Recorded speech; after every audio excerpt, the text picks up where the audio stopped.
বিশ্বের জন্য তিনি সুপারম্যান হয়ে এসেছে। এজন্য আমার নবীরে যারা গালি দেয় এগুলো পিতৃ পরিচয়হীন জারদ সন্তান। বিশ্ব নবীর সম্মান নিয়ে উল্টা পাল্টা করলে এটা সহ্য করা হবে না, যেরকম ঠিক কিনা? তুমি আমারে গালি দাও আমি মেনে নিব, আমার বাপেরে গালি দাও মেনে নিব, আমার দলের গালি দিবি মেনে নিব, কিন্তু আমার নবীরে গালি দিলে খবর আছে না নাই? আমার নবীর দিকে, আমার নবীর সম্মানের দিকে বা হাত তুললে ওই বা হাত কেমন করে ভেঙে দিতে হয় সেটাও আমাদের জানা আছে, যেরকম ঠিক কিনা?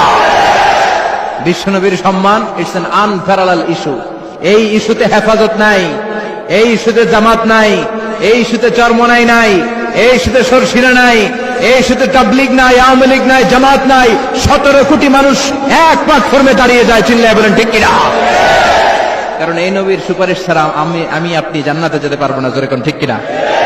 এজন্য নবীর ভালোবাসা, নবীর প্রতি মাহাব্বত অন্তরে থাকার দরকার আছে না নাই?